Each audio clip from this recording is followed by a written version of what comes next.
Muito bom dia, amados irmãos. Nós hoje vamos estudar a palavra de Deus na carta aos Efésios, capítulo de número 4, os versos 17 a 24.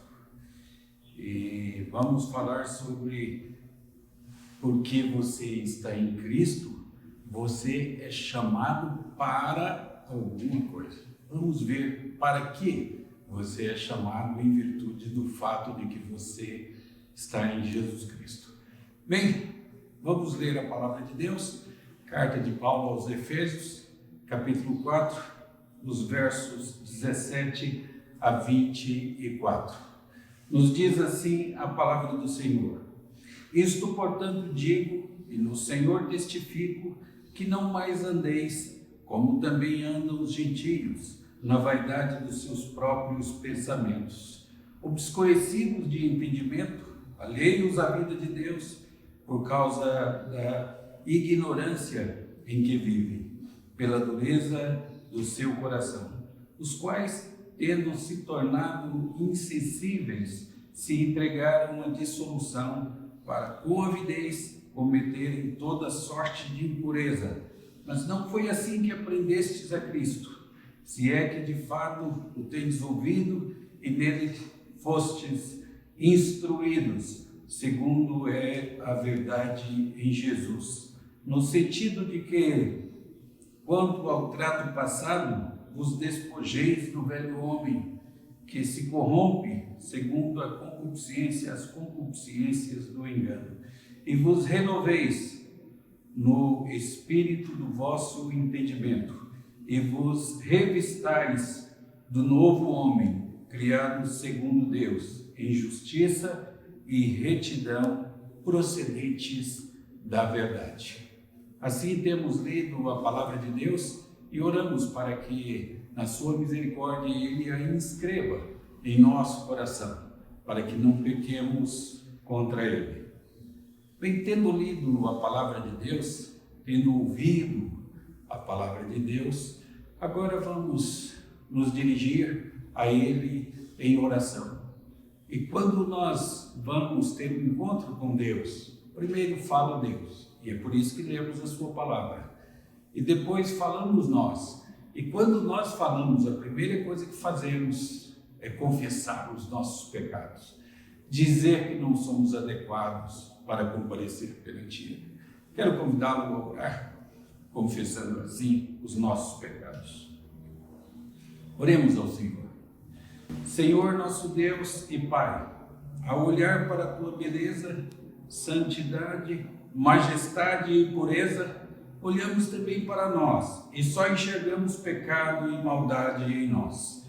Pecamos com nossas atitudes, pecamos com nossas palavras, pecamos com nossos pensamentos, pecamos pelas nossas ações e pecamos por nossas omissões. Claramente, não somos adequados para comparecer à Tua presença. Mesmo assim, nos aproximamos de Ti, mas o fazemos pelos méritos exclusivos de Jesus Cristo. Confessamos os nossos pecados e renovamos nossos propósitos de fidelidade a Ti, pois nós oramos em nome de Jesus. Vamos agora acompanhar um dos cânticos da mocidade.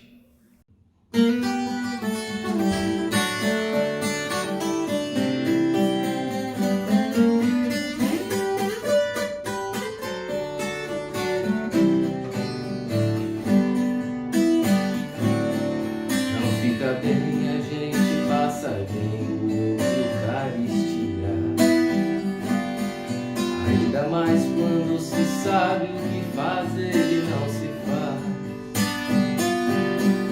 como fruto do amor de Cristo, fruto do seu compromisso, vendeu um homem o que tinha e de partir.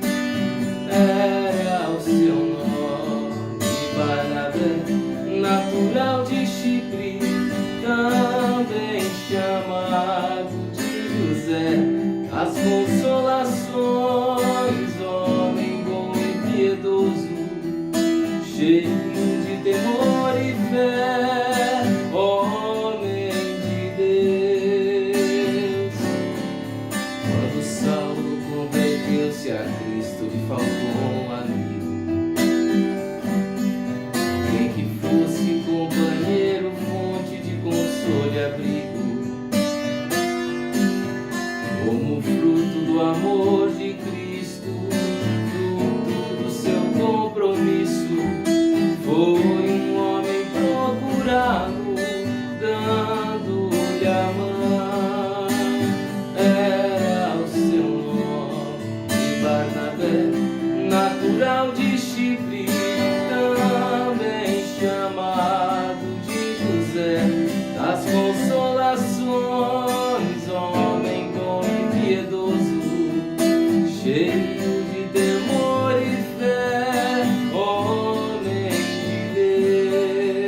natural de Chipre, também chamado de José das consolações, homem bom e piedoso, cheio de temor e fé, homem de Deus, homem bom e piedoso, cheio de temor e fé, homem de Deus.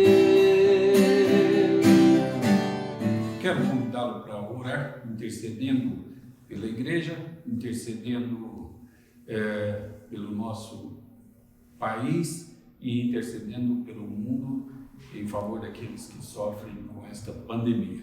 Vamos orar a Deus. Ó Deus, em cuja presença nos encontramos, chegamos diante de Ti para derramar o nosso coração e para dizer que não temos a quem recorrer, senão a Ti somente. Tu sabes que a Tua igreja se encontra privada de suas reuniões presenciais e da comunhão com os irmãos.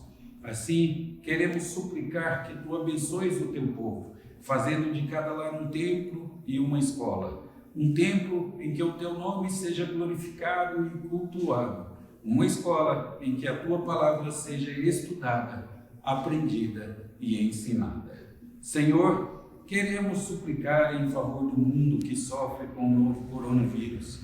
Pedimos em favor dos cientistas para que sejam iluminados por Ti na produção de uma vacina eficaz. Pedimos em favor daqueles que trabalham em pesquisa, buscando medicamentos que impeçam o avanço dessa pandemia. Pedimos em favor dos médicos, enfermeiros e daqueles que trabalham em hospitais na linha de frente no combate ao Covid-19. Pedimos em favor das famílias enlutadas e pedimos em favor dos desempregados. Senhor, suplicamos em favor de nosso país que sofre essa crise política tão escandalosa.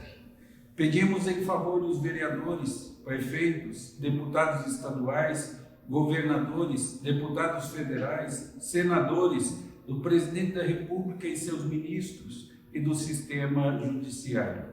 Rogamos que inclines o coração de nossos líderes para que decidam coisas boas para o nosso país e para que assim o Teu povo viva em paz. Pedimos isso em nome de Jesus. Amém. Bem, irmãos, porque vocês estão em Jesus Cristo, vocês devem... Então vamos falar sobre isso nesta manhã. Efésios capítulo 4, verso 1 em diante, é o pivô central da carta de Paulo a essa igreja. Ele é introduzido pelo termo pois, rogo-vos, pois, diz aí o texto.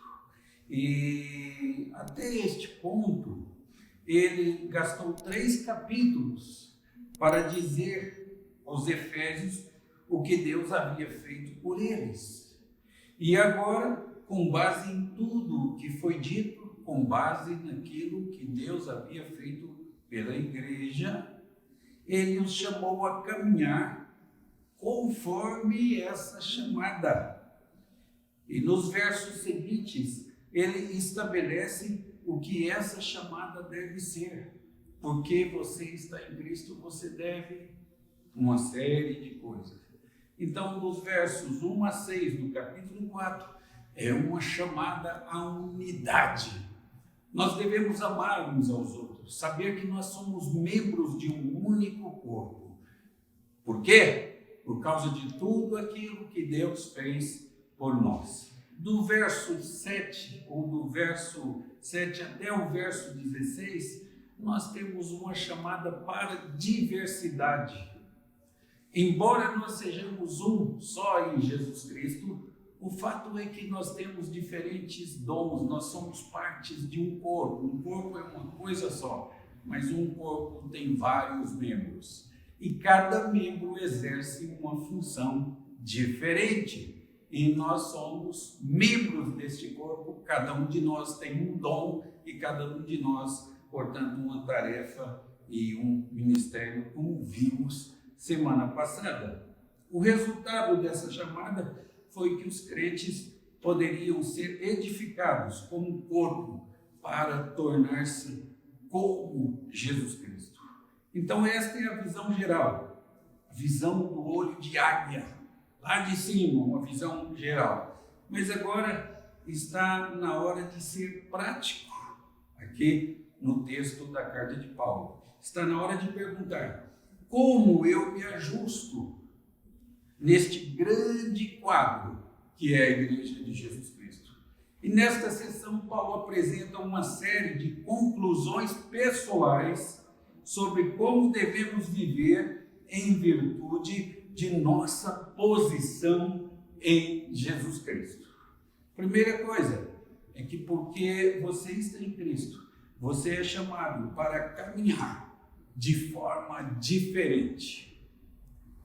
Veja aí no verso 17.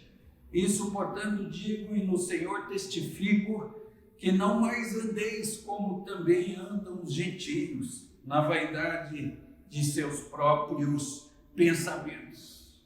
Que clareza! Não mais andeis como andam os gentios, na vaidade dos seus próprios pensamentos.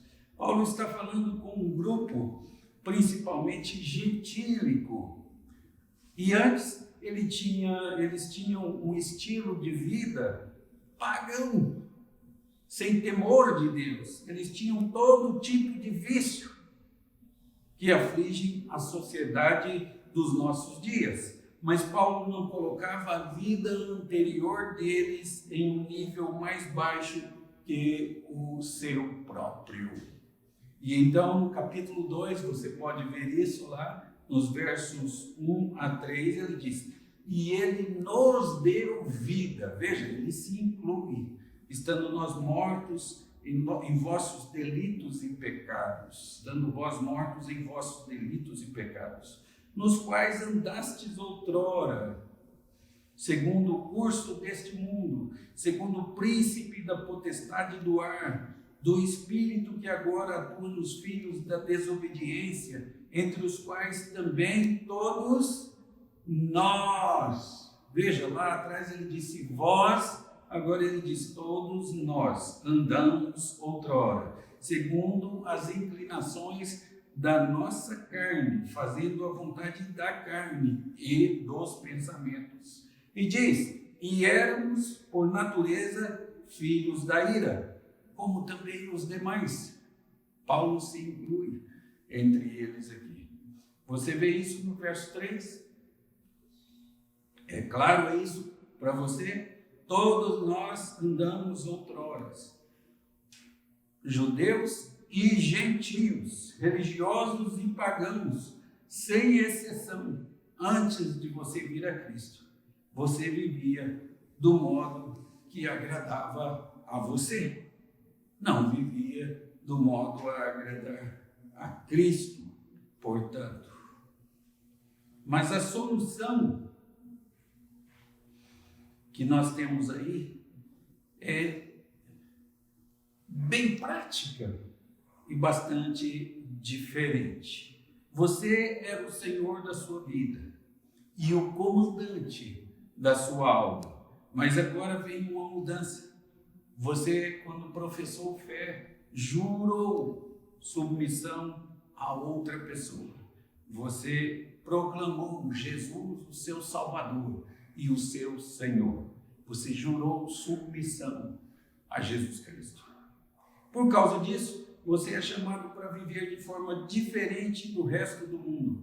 E esta não é uma tarefa fácil, não, é uma tarefa difícil. Não é fácil porque você ainda vive neste mundo. Mas a solução não é levar o mundo a viver como crentes, mas sim levar os crentes a parar de viver como o mundo. Você faz isso então e você começa a influenciar o mundo. Se você para de viver como o mundo, você começa a ser um padrão para o mundo, começa a influenciar o mundo. Então, o primeiro ensinamento de Paulo: você é chamado para viver de forma diferente do mundo. porque você é crente. Agora, porque você está em Cristo, você é chamado para ver, para olhar para a luz. No capítulo 4 de Efésios, no verso 18, nós temos assim: obscurecidos de entendimento, alheios à vida de Deus, por causa da ignorância em que vivem. O que é obscurecido? É não ver nenhuma qualidade. Escuridão é simplesmente a ausência de luz. Nesta passagem, luz e escuridão estão sendo usadas como símbolos para entendimento e ignorância. Quando você entra em um quarto escuro, pode haver todo tipo de coisas maravilhosas lá, mas você não as enxerga. Só quando você acende as luzes, você pode ver. Escuridão leva à ignorância. Ignorância no sentido de ignorar o que existe naquele quarto. Por outro lado, luz revela. É quando as luzes estão acesas, quando as lâmpadas, para ser bem preciso, estão acesas, que você pode ver as coisas como realmente as coisas são.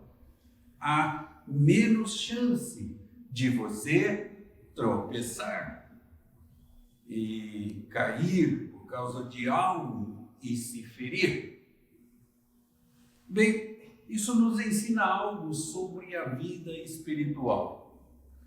Para agir corretamente, nós temos que pensar corretamente. Para agir certo, temos que pensar certo.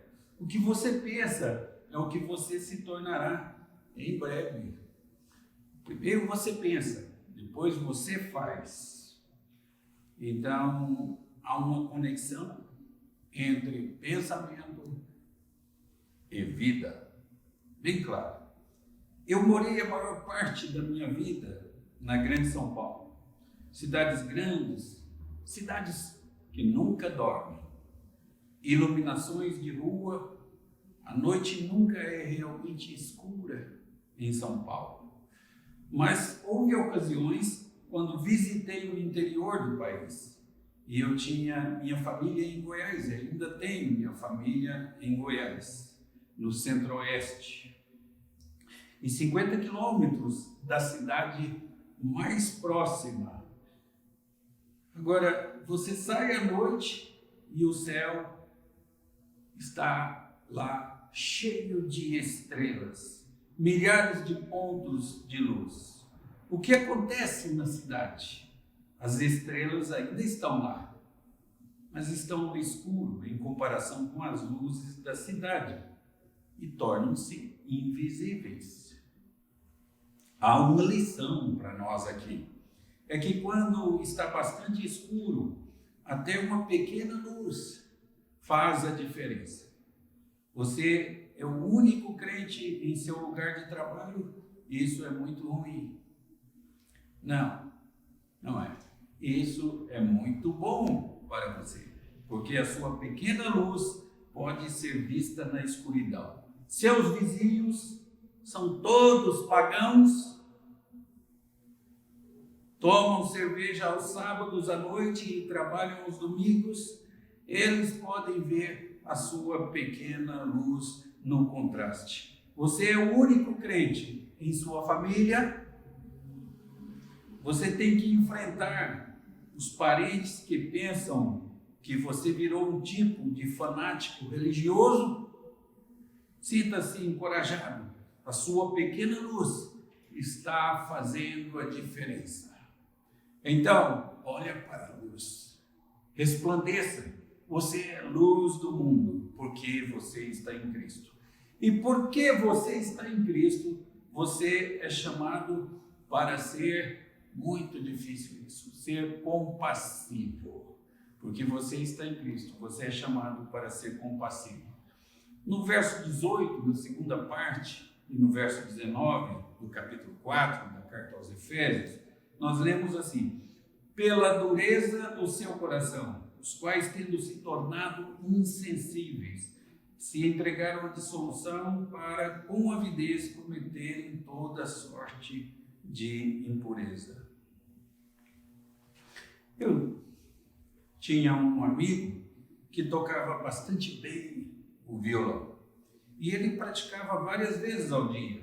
Assim, os dedos de sua mão se tornaram calejados e a pele de sua mão endureceu.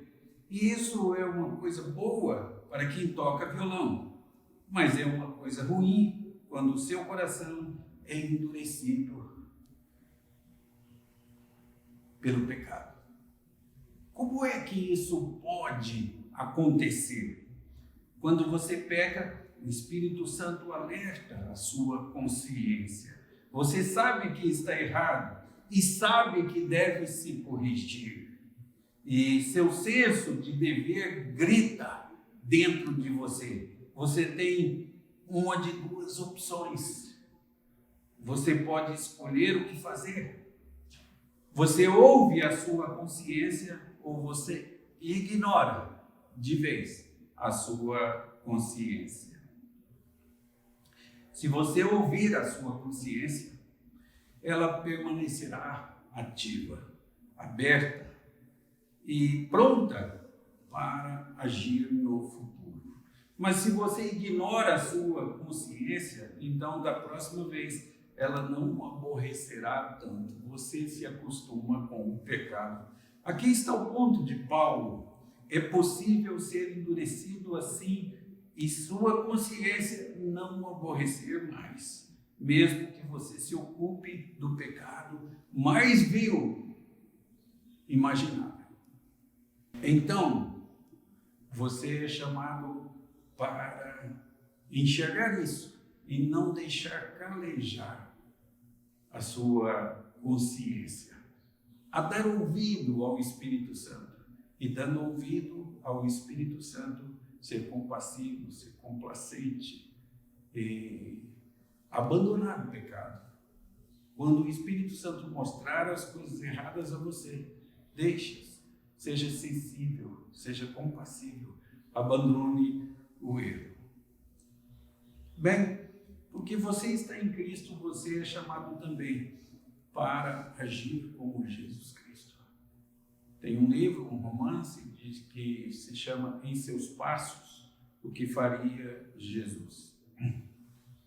Aqui na carta aos Efésios, no capítulo 4, no verso 20, nós lemos assim: mas não foi assim que aprendestes de Cristo.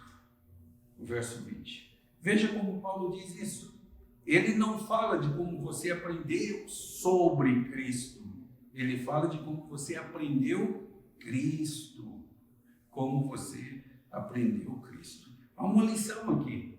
Ser crente é mais do que conhecer uma série de doutrinas. Cristianismo envolve uma pessoa. Não me entenda erradamente. Doutrina é importante, eu sei que é, mas muito mais importante é a pessoa de Cristo. É possível aprender todos os tipos de coisas sobre Jesus Cristo sem ainda aprender a Cristo. O que significa aprender Cristo? Isso significa ser como Cristo, ser parecido com Jesus Cristo. É a linguagem de um ator. Um ator é alguém que assume o papel de outro. Ele faz um papel e para fazer um papel você tem que aprender a parte, aprender a pessoa que você representará. Uma vez eu assisti um dos nossos jovens representar o então candidato à presidência, na época Luiz Inácio, e foi muito engraçado. Ele aprendeu a imitar o Lula. Nós somos chamados para imitar Jesus Cristo. Somos chamados para imitar Jesus Cristo. Realmente, Paulo vai dizer a mesma coisa no capítulo 5. Sejam imitadores de Cristo, logo no verso 1. Como você faz isso?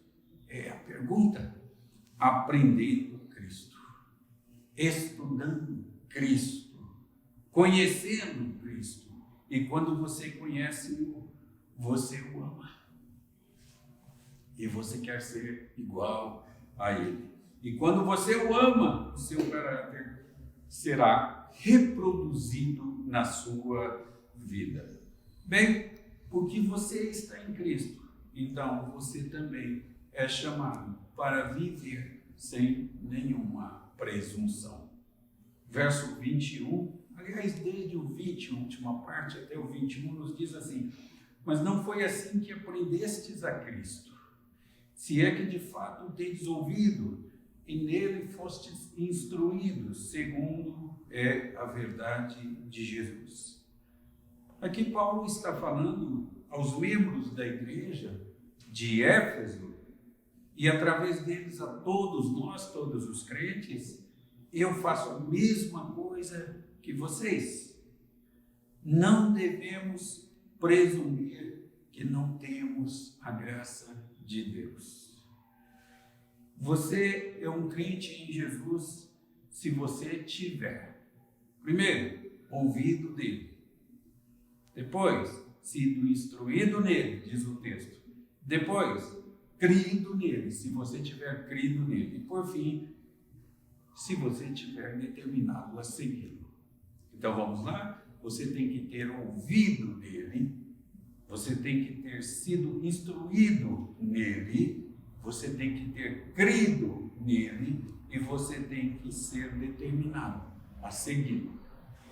É disso que o texto está falando.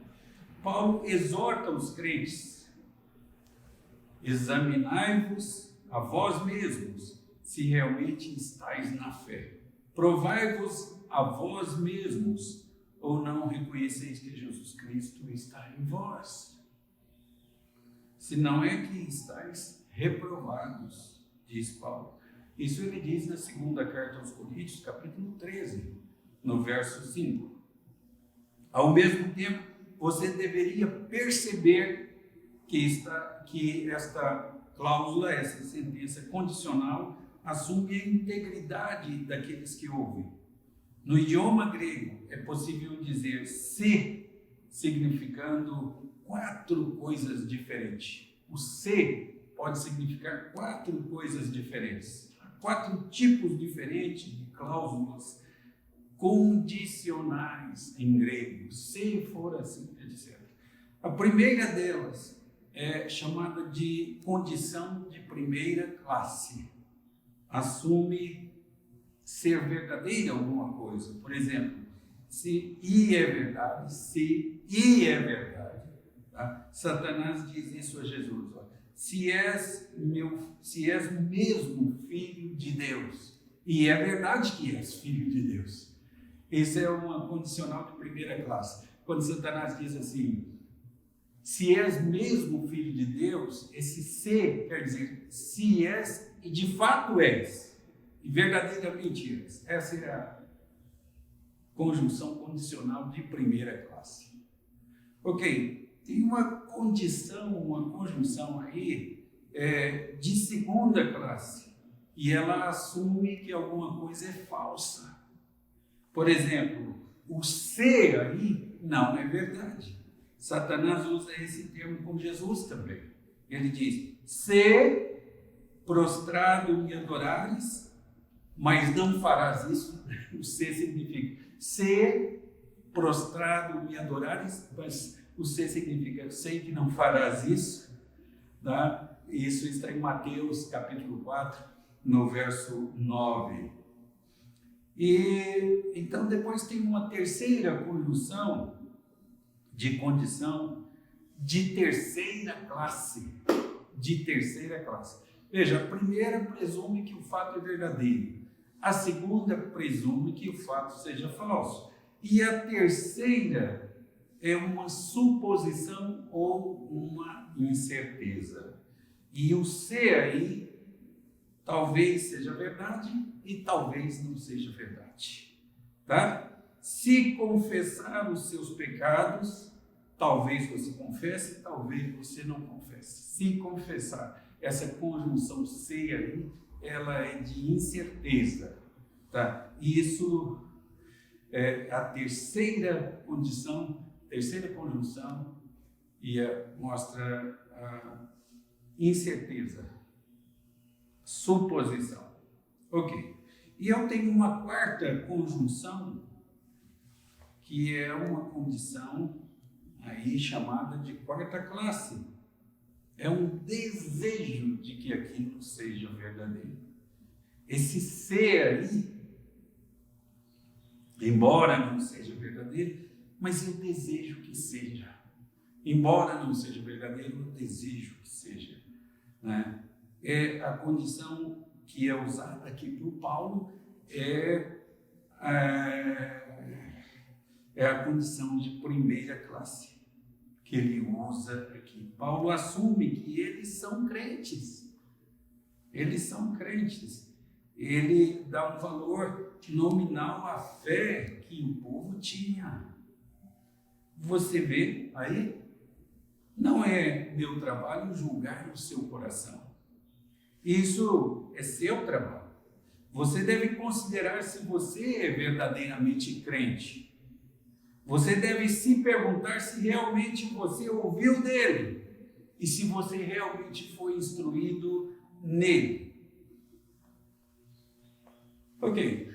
Agora, porque você está em Cristo, você é chamado para exibir uma natureza totalmente renovada. Em Efésios 4, então, verso 22 a 23, nós lemos assim: no sentido de que, quanto ao trato passado, vos despojeis do velho homem que se corrompe segundo as concupiscências do engano, e vos renoveis no espírito do vosso entendimento. Ok? Veja aí no campo da sua renovação.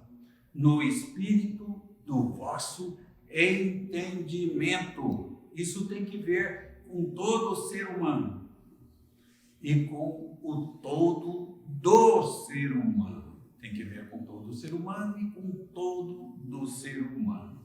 Não é só a sua mente, é mais que mero conhecimento intelectual, mas também é mais que uma renovação espiritual que não forma o seu pensamento e o seu modo de vida próprio, diário. É uma renovação completa aqui. Há dois extremos possíveis para os quais nós podemos ir. Eles são ilustrados aqui neste quadro. O primeiro extremo é o extremo carismático, chamado de carismático. Só nossa emoção é renovada, mas não é uma renovação de mente. A pessoa vai ao culto e ele diz que se sentiu muito bem e a emoção dele está lá em cima, mas ele não progrediu em conhecimento, em entendimento. A razão dele não é renovada. Não é uma renovação de mente. Então esse é um extremo. E qualquer dos extremos está errado. O segundo extremo é o extremo reformado. Só nossa mente é renovada, mas raramente alcança o nosso coração. A verdade do Evangelho deve chegar aqui e depois chegar aqui. E quando nós vamos falar as coisas para as pessoas, a nossa palavra deve sair daqui, da razão, mas deve passar por aqui antes de chegar ao coração dos nossos ouvintes. É preciso que eles percebam que nós os amamos, que nós sentimos, que nós nos importamos com eles. Uma conversão que tocou suas faculdades mentais, mas não tocou o seu coração, não é uma conversão verdadeira. Eu tenho algum receio daqueles que batem no peito com o orgulho de serem reformados. E uma conversão que tocou só o coração, mas que não esteja fundamentada nas verdades do Evangelho, que tem fundamento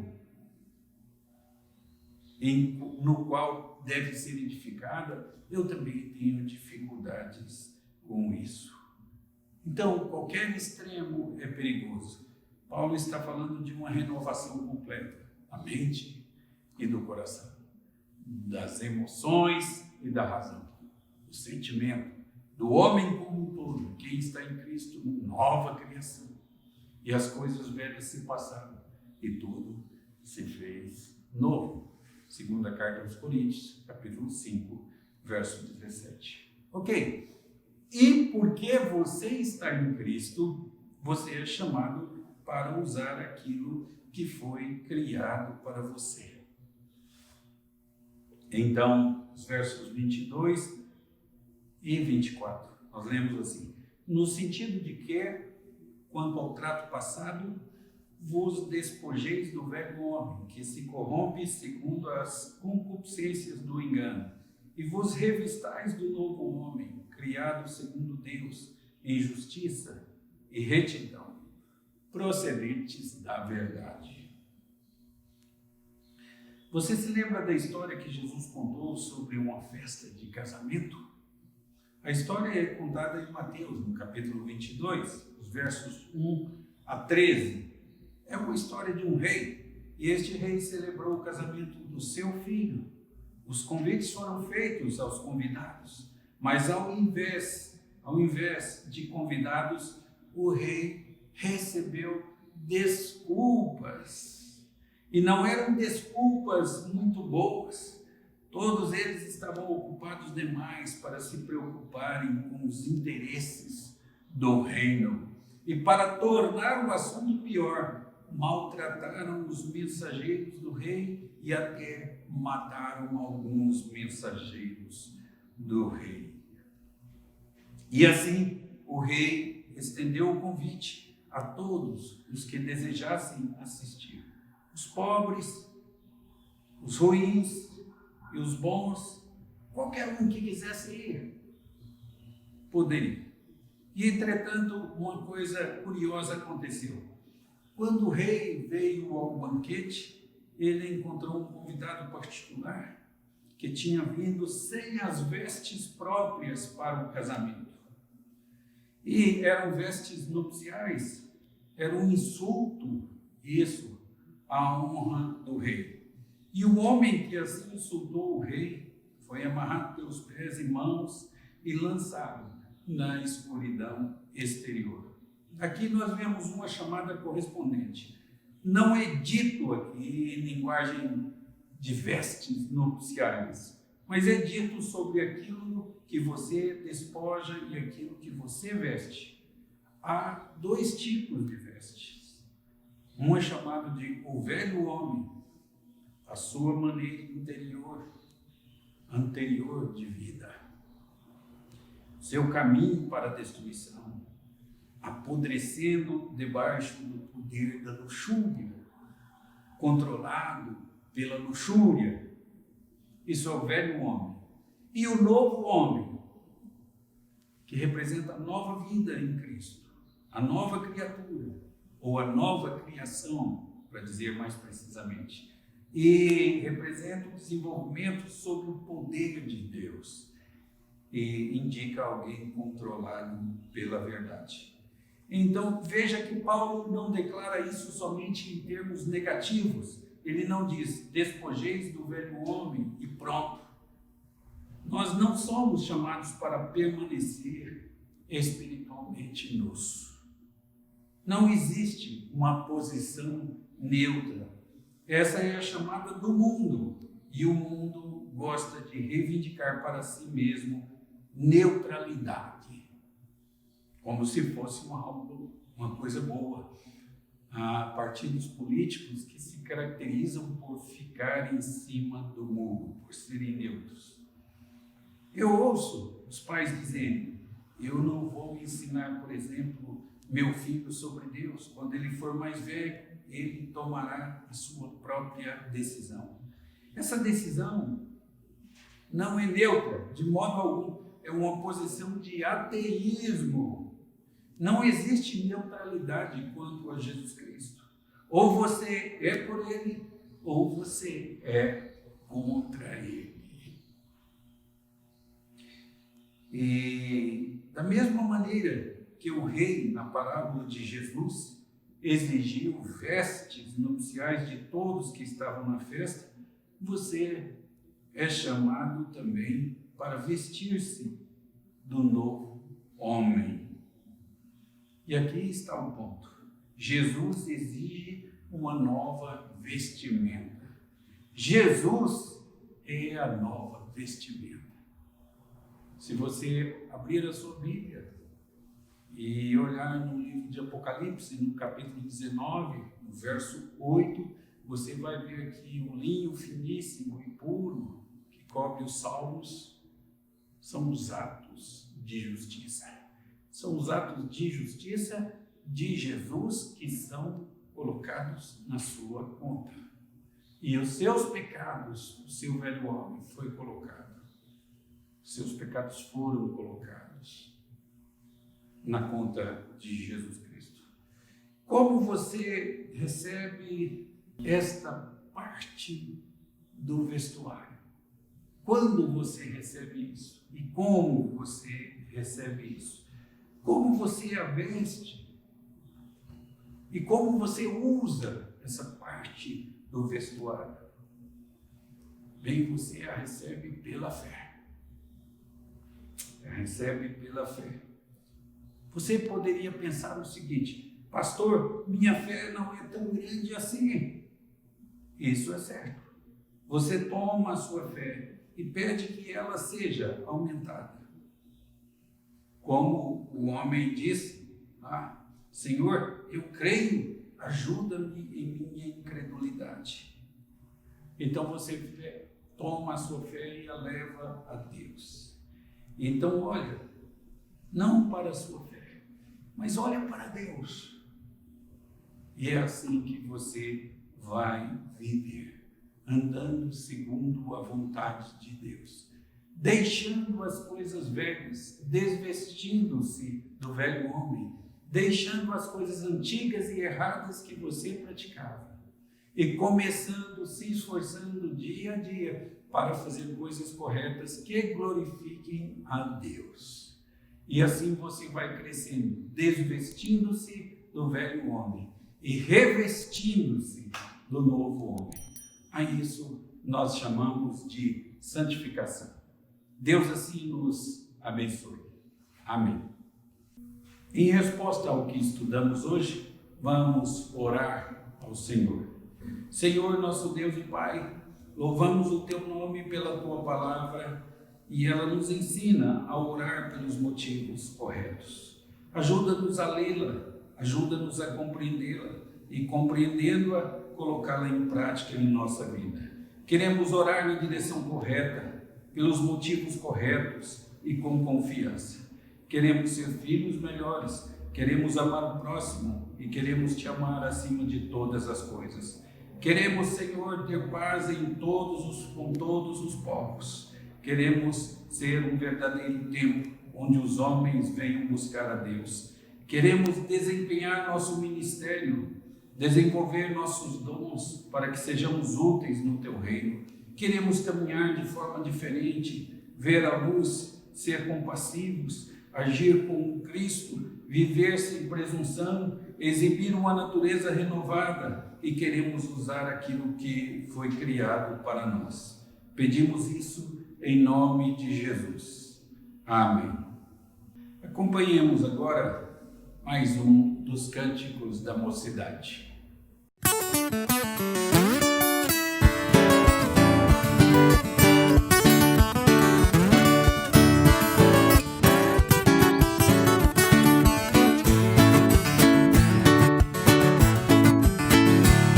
Guardei a Tua palavra no coração, e dela seja o que for, eu não abro mão.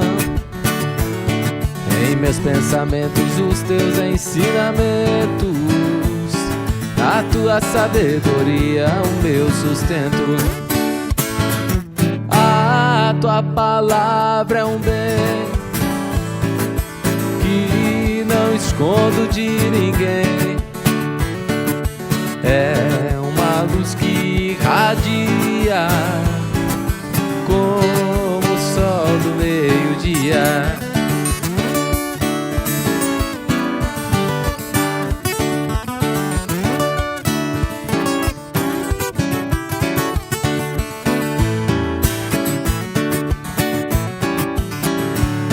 Nasci pra ser cantador e tocar viola, e cada um de nós tem a sua história.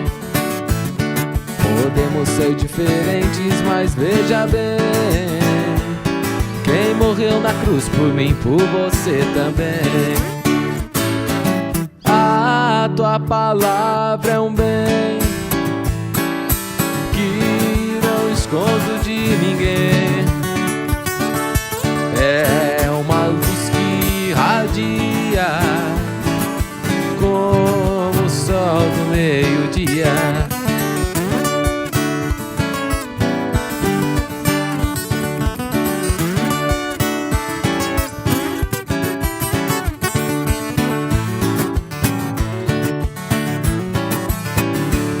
Aquilo que faz feliz não lhe custa caro, mas o homem vive sempre buscando contar. Perde tempo quando segue conselhos maus, da vida não valoriza o principal. A tua palavra é um bem que não escondo de ninguém. É uma luz que irradia como o sol do meio-dia. A tua palavra é um bem que não escondo de ninguém. É uma luz que irradia como o sol do meio-dia.